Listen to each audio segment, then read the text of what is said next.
ഇതൊന്ന് നോക്ക്. ഇത് മുമ്പ് കണ്ടിട്ടില്ലേ? ഇനി ഞാനൊന്നും പറയുന്നില്ല. ഇനി നീ തന്നെ തീരുമാനിക്ക.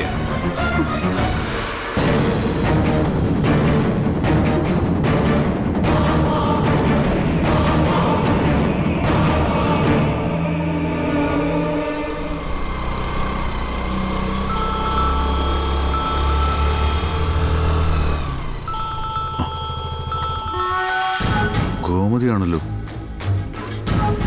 ആ ഗോമതി. ബാലേട്ടാ, പെട്ടെന്ന് ഇങ്ങോട്ട് വരണേ. എന്താ ഗോമതി? അച്യുതേട്ടൻ ഇവിടെ വന്ന് ബഹളം വെക്കുന്നു. എന്താണെന്ന് പറഞ്ഞില്ല.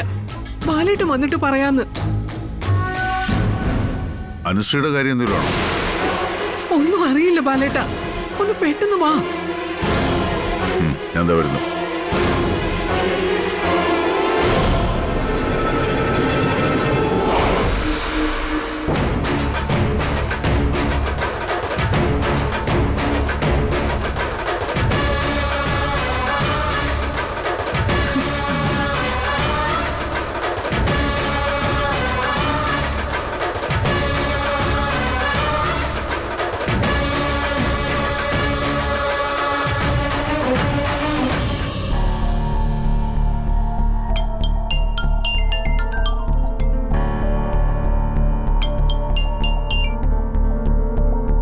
മിത്രേ, നീ എത്തിയോ? ആ നിക്ക്, ഞാൻ എന്താ വരുന്നേ. ചേച്ചി, എന്തോ വലിയ കുഴപ്പം നടന്നിട്ടുണ്ട്. എന്താ മിത്രേ, നീ ഇപ്പൊ എവിടെയാ? ചേച്ചി, ഞാൻ വീട്ടിലാ. അച്യുതൻ ചെറിയച്ഛൻ ഇവിടെ വന്നിട്ടുണ്ട്. പണയം വെച്ച സ്വർണം ചെറിയച്ഛന്റെ കയ്യിലിരിക്കുക. അയ്യോ, ചെറിയച്ഛൻ ഇവിടെ വന്ന് ബഹളം വെക്കുക. ചേച്ചി ഒന്ന് പെട്ടെന്ന് വാ. എനിക്കൊന്നും മനസ്സിലാവുന്നില്ല മിത്രേ. എനിക്കൊന്നും മനസ്സിലാവുന്നില്ല ചേച്ചി. ചേച്ചി ഒന്ന് വേഗം വാ. ആ ഞാൻ എന്താ വരുന്നു.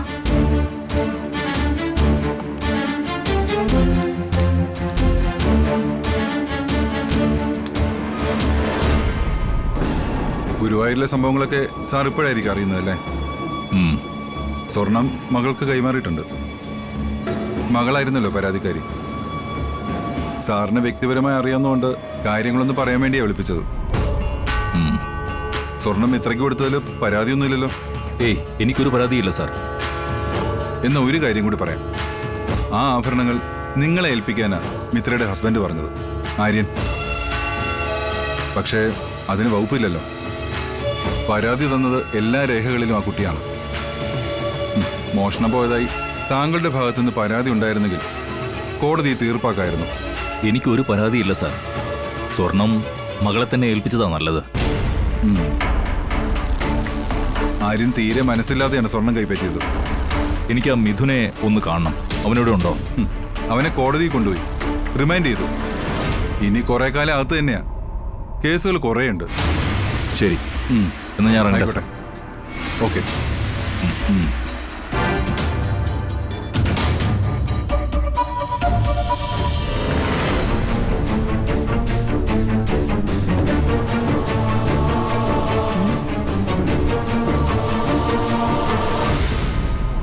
എന്താ മിത്രേ, മുഖം അങ്ങ് വാടിയല്ലോ. അച്യുത, ബാലം വരുന്നത് വരെ നീ ഒന്ന് അടങ്ങ്. അടങ്ങാനോ? ഇത്രയും വലിയ തെളിവ് കൈ കിട്ടിയിട്ട് ഞാൻ അടങ്ങണോ?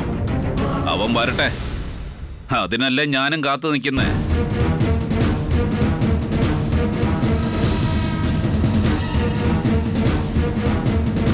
വിളിച്ചോ? നിന്റെ മഹാനായ ബാലേട്ടനെ വിളിച്ചോ? വരാൻ പറഞ്ഞോ?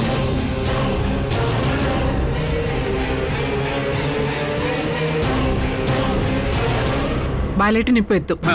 വരട്ടെ, അവനിങ്ങി വരട്ടെ. ഇത്രയും നാൾ എല്ലാരെയും പറ്റിച്ച് നടന്നവനല്ലേ. ഇന്ന് എല്ലാവരുടെയും മുമ്പിൽ അവന്റെ മുഖം മൂടി ഞാൻ അഴിച്ചെറിയും. അച്ചുവേട്ടാ, എല്ലാത്തിനും ഒരു പരിധിയുണ്ട്. പരിധിയോ? പരിധി കടന്ന ഞാനല്ല ഗോമതി, നീ നിന്റെ ഈ ദേവമംഗലത്തുകാരുവാ. വാക്കുകൾ സൂക്ഷിച്ചുപയോഗിക്കണം. സൂക്ഷിച്ച് തന്നെയാ പറയുന്നേ. ഇനി സൂക്ഷിക്കേണ്ടത് നിങ്ങളാ.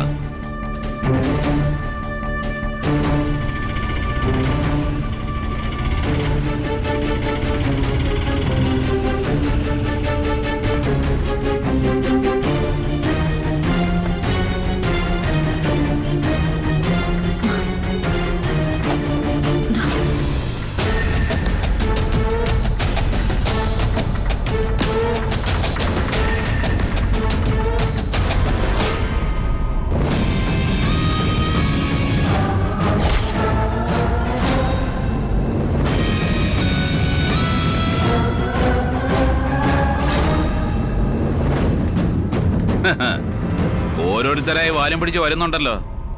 പക്ഷേ വരേണ്ടവനെ മാത്രം കാണുന്നില്ല. മിത്രേ, നീ പണയം വെക്കാൻ പോയ സ്വർണത്തിന്റെ കാര്യമാണോ അയാൾ സംസാരിക്കുന്നത്? അതേ മീനു ചേച്ചി, ചെറിയച്ഛൻ ആ സ്വർണം എന്നെ കാണിച്ചു. എന്റെ മിത്രേ, നീ പണയം വെക്കാൻ കൊണ്ടുപോയ സ്വർണം എങ്ങനെയാ അയാളുടെ കയ്യിലെത്തിയത്? എനിക്കറിയില്ല. ചെറിയച്ഛൻ ഒരു ഫിനാൻസ് കമ്പനിയിൽ പാർട്ട്ണർ ആവാൻ പോകുന്ന കാര്യം മുൻപ് പറഞ്ഞിട്ടുണ്ടായിരുന്നു. ഞാൻ പണയം വെക്കാൻ പോയത് അതേ കമ്പനി തന്നെയാണോ എന്ന് എനിക്കൊരു ഡൗട്ടുണ്ട്. എന്റെ പൊന്നു മോളെ, എന്തൊരു മണ്ടത്തരാ കാണിച്ചത്. രാവിലെ പണയം വെച്ച സ്വർണത്തിന്റെ പണം വൈകിട്ട് തരാന്ന് അവർ പറഞ്ഞപ്പോ തന്നെ നീ അത് മനസ്സിലാക്കണമായിരുന്നു. ഇതിലെന്തോ ചതി ഉണ്ടെന്ന്. ഞാനും നിന്റെ കൂടെ വരേണ്ടതായിരുന്നു. നിന്നെ തനിച്ചു വിട്ടതാ ഞാൻ ചെയ്ത ഏറ്റവും വലിയ തെറ്റ്. മീനു ചേച്ചി, ഇനി നമ്മൾ എന്ത് ചെയ്യും? എനിക്കറിയില്ല മിത്ര, കൈവിട്ട് പോകുന്നതിന് മുൻപ് എന്തെങ്കിലും ചെയ്യണം. എന്താ അവിടെ ഒരു രഹസ്യം പറച്ചില്? കള്ളം എങ്ങനെ മറയ്ക്കാന്നുള്ള പ്ലാൻ തയ്യാറാക്കുകയാണോ? ഒരു പ്ലാനും നടക്കില്ല, ഒരു പദ്ധതി നടക്കില്ല. തെളിവോടുകൂടിയ കള്ളത്തരം പിടിച്ചത്. ഇനി ഒരു രക്ഷയില്ല.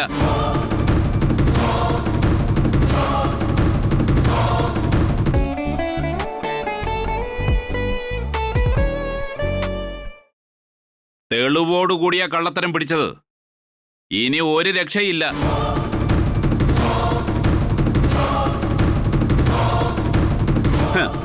ബാലന്റെ നിങ്ങളുടെയൊക്കെ മുന്നില് ഇനി ഒരു വഴിയുമില്ല.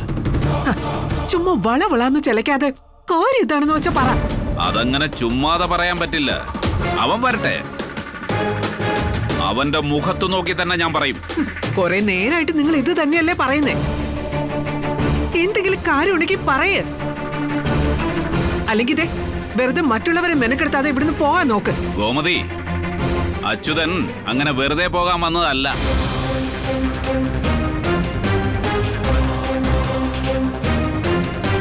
ഈ മുറ്റത്ത് നിന്ന് ചില സത്യങ്ങൾ പറഞ്ഞിട്ട് പോകാൻ തന്നെയാ വന്നത്.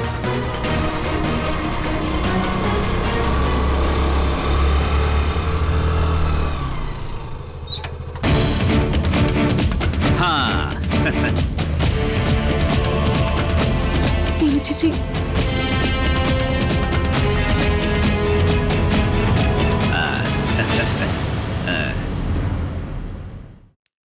എന്താ ഗോമതി, എന്താ പ്രശ്നം? അയ്യോ ബാലസാറേ, പ്രശ്നം എന്താണെന്ന് അവിടെ ചോദിച്ചിട്ട് കാര്യമില്ല. ഇവിടെ എന്നോട് ചോദിക്കേ. ഇവൻ എന്തൊക്കെയാ വിളിച്ചു പറയുന്നത്? എനിക്കൊന്നും മനസ്സിലാവുന്നില്ല ബാലേട്ട. ബാലേട്ടൻ എന്തോ കള്ളത്തരം കാണിച്ചു എന്നൊക്കെയാ പറയുന്നത്. എന്താണെന്ന് ചോദിച്ചപ്പോ ബാലേട്ടൻ വന്നിട്ടേ പറയൂന്നാ വാശി. അച്യുത, നിനക്ക് എന്തെങ്കിലും പറയാനുണ്ടെങ്കിൽ നേരെ ചൊവ്വേ പറ. ഇങ്ങനെ വീടിന്റെ മുമ്പിൽ ഒന്ന് ബഹളം വെക്കുന്നതിനാണ്.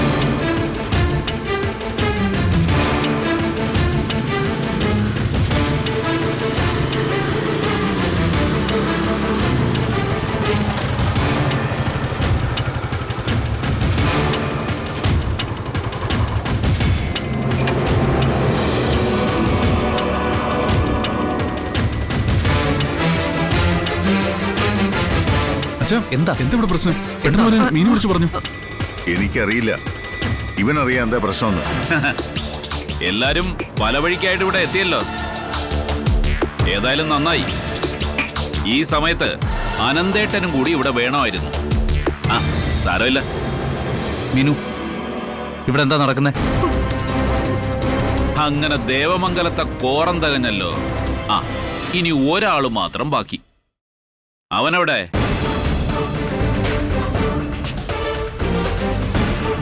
നീ എന്താടാ മോനെ അവിടെ നിൽക്കുന്നേ? ഇങ്ങോട്ട് വാ. അച്ഛൻ ദേവമംഗലത്തുകാരെ പൊളിച്ചടുക്കുന്നത് നീ ഇവിടെ വന്ന് നിന്ന് കാണണം.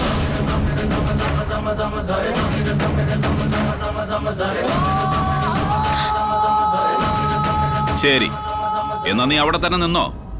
ഉത്സവം കാണാൻ എവിടെ നിന്നാലും മതിയല്ലോ. താൻ എന്തിനാ ഇവിടെ കിടന്ന് ഒച്ചയും ബഹളം ഉണ്ടാക്കുന്നത്? ഈ തുള്ളലും ബഹളവും ഒക്കെ എന്തിനാണെന്ന് ആദ്യം പറ. മീനു എന്തിനാ പെട്ടെന്ന് വരാൻ പറഞ്ഞത്? അതെ, നീ വിളിച്ചു വരുത്തിയത് ഇയാളുടെ പട്ടിഷോ കാണിക്കാനാണോ? പട്ടിഷോയോ? എടാ, നിങ്ങളൊക്കെ എല്ലാം അറിഞ്ഞോണ്ട് ഇവിടെ വന്ന് നിൽക്കുന്നതാണെന്ന് എനിക്കറിയാം. ഞങ്ങൾ എന്തറിഞ്ഞു നിങ്ങൾ ഈ പറയുന്നേ? ആകാശേ, ഡോ, താൻ എന്നെ അത്യാവശ്യമായിട്ട് വിളിച്ചു വരുത്തി എന്തിനാണെന്ന് വെച്ചാ അത് പറ. കടയിൽ 100 കൂട്ടം ജോലിയുണ്ട്. ഓ പിന്നെ സൂപ്പർ മാർക്കറ്റ് അല്ലേ, അവിടെ ജനങ്ങൾ ക്യൂവില് നിൽക്കയല്ലേ. ദേ, ഒരു കാര്യം ഞാൻ പറഞ്ഞേക്കാം. എന്തെങ്കിലും പറയാനുണ്ടെങ്കിൽ പറയ്, അല്ലാതെ വെറുതെ മനുഷ്യനെ മെനക്കെടുത്തരുത്. എടോ ബാല, താൻ ഗോമതി സ്റ്റോർ അങ്ങ് അടച്ചു പൂട്ട്. എന്നിട്ട് നല്ലൊരു നാടക കമ്പനി തുടങ്ങ്, താൻ രക്ഷപ്പെടും.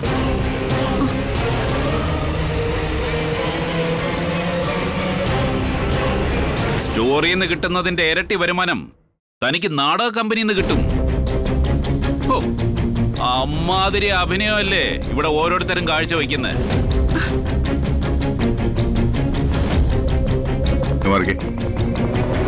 അച്യുത, മുറ്റത്ത് വന്നു തോന്നിയാസം പറയരുത്. നിനക്ക് എന്തെങ്കിലും പറയാനോ ചോദിക്കാനോ ഉണ്ടെങ്കിൽ അത് പറ. പിന്നെന്താ, ചോദിക്കാമല്ലോ, പക്ഷെ താൻ ഉത്തരം പറയണം.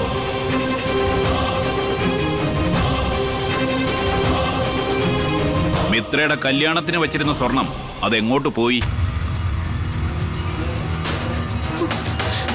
ആദ്യം നിങ്ങൾ കുറെ കഥകൾ പറഞ്ഞു, അവസാനം എന്തു പറഞ്ഞു? ഇവന്റെ ഈ ആര്യന്റെ ഏതോ ഫ്രണ്ട് അടിച്ചോണ്ട് പോയെന്ന്.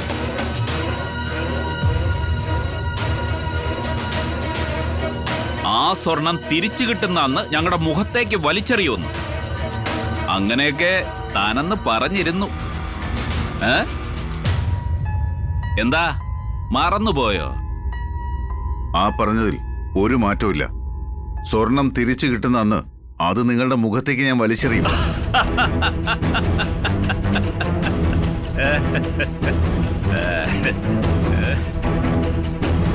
ബാല, നീ കള്ളനാണെന്ന് എനിക്കറിയായിരുന്നു, പക്ഷേ ഇത്രയും വലിയ കള്ളനാണെന്ന് ഞാൻ പ്രതീക്ഷിച്ചില്ല.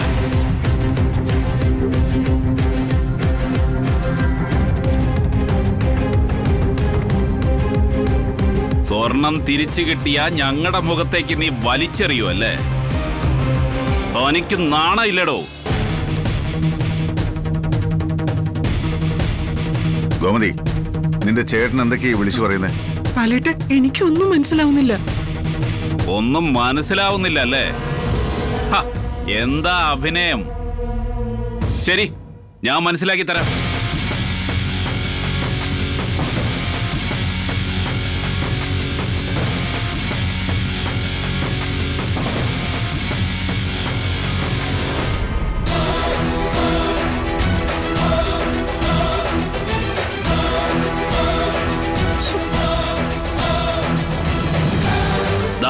കണ്ടല്ലോ,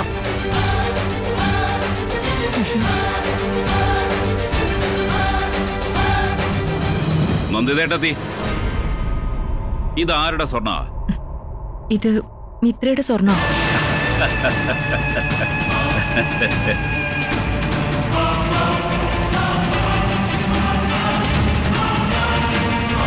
മിത്രയുടെ കല്യാണത്തിന് വേണ്ടി ചേർത്ത് വെച്ചതാ. എടോ ബാല, ഇപ്പോഴെങ്കിലും കാര്യം മനസ്സിലായോ? താൻ പറഞ്ഞല്ലോ ഇവന്റെ ഫ്രണ്ട് സ്വർണം മോഷ്ടിച്ചോണ്ട് പോയെന്ന്. അങ്ങനെ മോഷ്ടിച്ചോണ്ട് പോയ സ്വർണമാ ഇത്.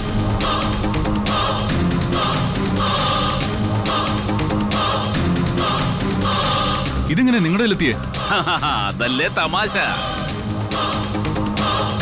ഞങ്ങളുടെ വീട്ടിലെ സ്വർണം ഞങ്ങളുടെ കമ്പനിയിലെ ഫൈനാൻസിൽ തന്നെ പണയം വയ്ക്കാൻ തീരുമാനിച്ചു കഴിഞ്ഞ തന്റെ ധൈര്യമില്ലേ, അത് സമ്മതിക്കണം ബാല.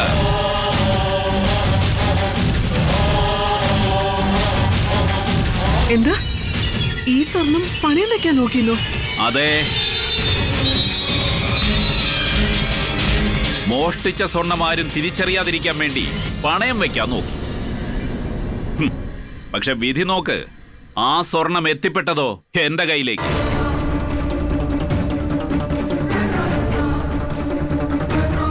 സ്വർണം നിങ്ങളുടെ ഫിനാൻസ് കമ്പനിയിൽ ആരാ പണയം വെക്കാൻ കൊണ്ടുവന്നേ?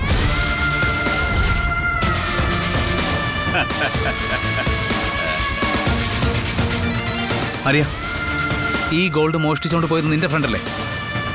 അവനിത് പണയം വെക്കാൻ ഇവരുടെ ഫിനാൻസിൽ ചെന്നോ?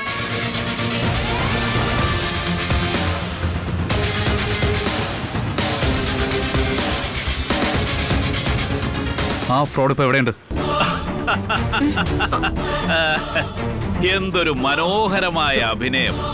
നിങ്ങൾക്കൊക്കെ ഇതെങ്ങനെ പറ്റുന്നു? ഞങ്ങൾ എന്തിനാ നിങ്ങളുടെ മുന്നിൽ അഭിനയിക്കുന്നേ? ആരിന്റെ ഫ്രണ്ടാണ് സ്വർണം കട്ടോണ്ട് പോയത്? അവൻ എവിടെ ഉണ്ടെന്ന് ഞങ്ങൾക്ക് അറിയണം. മിത്രയുടെ സ്വർണം ഏതോ ഒരുത്തൻ കട്ടോണ്ടുപോയി എന്ന കള്ളക്കഥ അവിടെ ഇരിക്കട്ടെ. കള്ളക്കഥയോ? അതാണ് സത്യം. മോളെ മിത്രേ, സ്വർണം കാണാതെ പോയെന്ന് പറഞ്ഞ് നിങ്ങൾ പോലീസിൽ പരാതി കൊടുത്തിട്ടില്ലേ? കൃഷ്ണമംഗലത്തുകാരെ പറ്റിച്ചതും പോരാഞ്ഞ് പോലീസിനെയും പറ്റിച്ചു. അത് കൊള്ളാം. എടോ, ഞങ്ങൾക്കാരെയും പറ്റിക്കേണ്ട കാര്യമില്ല. അധ്വാനിച്ച ഞാനും എന്റെ കുടുംബവും ജീവിക്കുന്നു. താൻ അധ്വാനിച്ച് ജീവിക്കുന്ന കഥയൊന്നും പറയണ്ട. എടോ, താൻ എന്താ വിചാരിച്ച്? മോഷ്ടിച്ച സ്വർണം അതിന്റെ യഥാർത്ഥ ഉടമയെ കൊണ്ട് തന്നെ പണയം വെപ്പിച്ച പ്രശ്നം വരില്ലെന്ന് കരുതിയോ?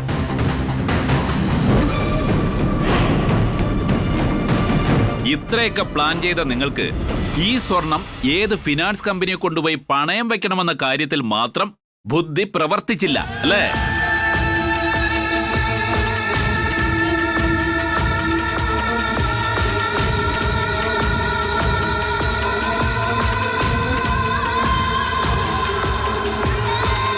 എന്റെ വീട്ടിലെ സ്വർണം എന്റെ ഫിനാൻസ് കമ്പനിയിൽ തന്നെ പണയം വയ്ക്കാൻ കൊണ്ടുവന്നു. ഓ, ഞാൻ ആ കമ്പനിയുടെ പാർട്ട്ണറാവാൻ പോകുന്ന കാര്യം അറിഞ്ഞില്ല, അല്ലേ? ഇയാൾ എന്ത് ചെയ്യും? മിത്രേ, നിന്റെ കൊച്ചച്ഛൻ എന്തൊക്കെയാ വിളിച്ചു പറയുന്നേ? അയ്യോ, എന്റെ ഗോമതി, മോക്ക് അപ്പൊ ഒന്നും അറിയില്ല അല്ലേ? നിന്റെ വീട്ടിലെ എല്ലാവരും ഭയങ്കര പുണ്യാളന്മാരാണല്ലോ. മിത്രേ, നിന്നോട് ചോദിച്ചു കേട്ടില്ലേ? നീ ഇങ്ങനെ മിണ്ടാതെ നിൽക്കാതെ വാ തുറന്ന് എന്തെങ്കിലും പറയും.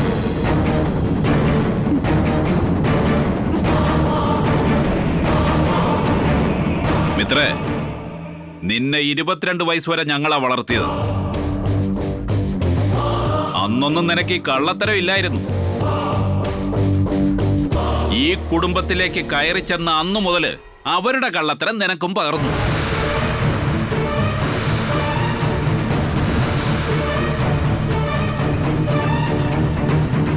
മിത്രേ, മോളെ, ഈ കൃഷ്ണമംഗലം അത് നിന്റെ വീടാ. ഇവിടുന്ന് സ്വർണം മോഷ്ടിച്ചോണ്ട് പോവാൻ നിനക്കൊരു മനസാക്ഷി കുത്തും ഉണ്ടായില്ലേ?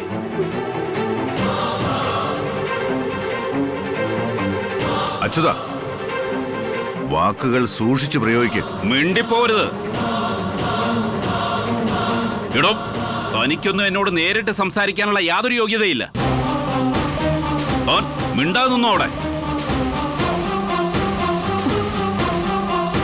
ചെറിയച്ച, മതി.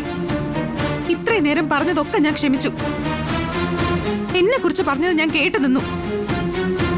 പക്ഷെ ഇനി അങ്കിളിനെയോ അപ്പച്ചിയോ ഈ കുടുംബത്തിലെ ആരെയെങ്കിലുമോ നാണം കെടുത്തുന്നത് പോലെ ഒരു വാക്ക് പോലും പറയാൻ പാടില്ല. ഹോ, നിന്റെ സ്വർണം നിന്നെ കൊണ്ട് പണയം വെപ്പിക്കാൻ നോക്കിയവരാ ഇവര്. അവരെയാണോട് നീ സപ്പോർട്ട് ചെയ്യുന്നേ? ചെറിയച്ച, എന്നെ ആരും നിർബന്ധിച്ചിട്ടില്ല. സ്വർണം പണയം വെക്കാൻ തീരുമാനിച്ചത് ഞാനാ. എന്റെ സ്വന്തം തീരുമാനം അത്. മിത്രേ,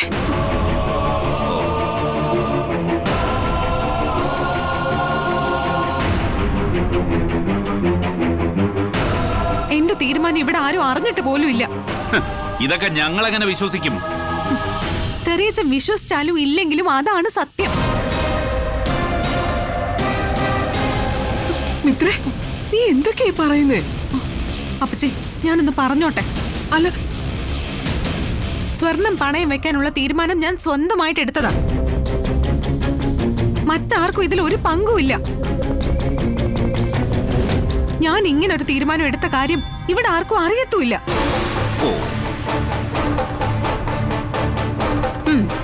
ശരി, നീ സ്വർണം പണയം വെക്കാൻ പോയ കാര്യം ഇവിടെ ആർക്കും അറിയില്ല എന്ന് സമ്മതിച്ചിരിക്കുന്നു. പക്ഷെ കളവ് പോയ സ്വർണം നിന്റെ കയ്യിൽ എങ്ങനെ തിരിച്ചു കിട്ടി? അതാണ് കറക്റ്റ് പോയിന്റ്. പറ, ഈ സ്വർണം നിന്റെ കയ്യിൽ എങ്ങനെ എത്തി? മിത്രേ, കളവ് പോയ സ്വർണം തിരിച്ചു കിട്ടിയോ?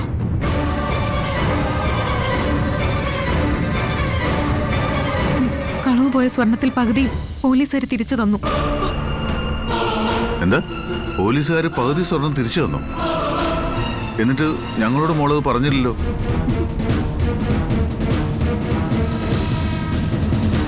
ഇത്രയും വലിയൊരു കാര്യം നടന്നിട്ട് നീ അത് ഞങ്ങളെ അറിയിക്കാത്തത് എന്താ? ഹാ, അതിനും കഥയുണ്ടാവും.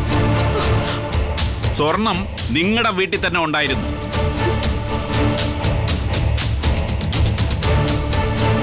എന്നിട്ടത് കാണാതെ പോയി എന്ന് പറഞ്ഞ് പോലീസിൽ പരാതി കൊടുത്തു. കുറച്ചു കാലം കഴിഞ്ഞ് കേസൊക്കെ തേഞ്ഞുമാഞ്ഞു പോയി എന്ന് തോന്നിയപ്പോ ദാ ഇദ്ദേഹം സ്വർണം പണയം വയ്ക്കാനായി ഇവളുടെ കയ്യിൽ കൊടുത്തുവിട്ടു. ഇല്ല ചെറിയച്ച, അങ്ങനെയല്ല സംഭവിച്ചത്. ഞാൻ പറയുന്നത് വിശ്വാസമില്ലെങ്കിൽ പോലീസ് സ്റ്റേഷനിൽ പോയി ചോദിച്ചു നോക്ക്. സത്യം എന്താണെന്ന് അപ്പ മനസ്സിലാവും. പകുതി സ്വർണം തിരിച്ചു കിട്ടിയ കാര്യം സ്റ്റേഷനിൽ നിന്നാണ് ഞങ്ങൾ അറിഞ്ഞത്.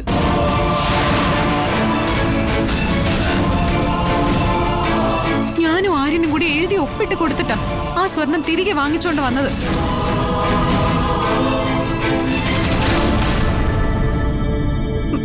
ആര്യ, ഡാ, നിനക്കെങ്കിലും ഞങ്ങളോടൊന്ന് പറയാമായിരുന്നു. സ്വർണം പണയം വെക്കാൻ നിന്റെ തന്നുവിട്ടത് ആര്യനാണോ?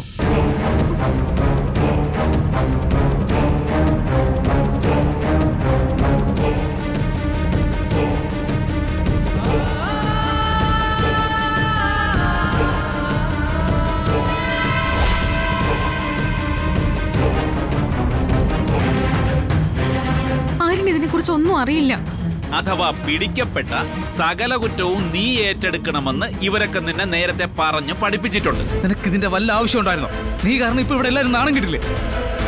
ആ സ്വർണം തിരിച്ചു കിട്ടിയപ്പോ നീ എന്തിനാ അത് പണയം വെക്കാൻ കൊണ്ടുപോയത്? അവരുടെ മുഖത്ത് വലിച്ചെറിഞ്ഞു കൊടുത്തുകൂടായിരുന്നോ? നിന്റെയും ആര്യന്റെയും കല്യാണം നടന്നത് ഇങ്ങനെയായിരുന്നോ? ഏട്ടാ, ഇവളീ പറയുന്ന കള്ളക്കഥകൾ വിശ്വസിക്കരുത്. അച്യുതാ,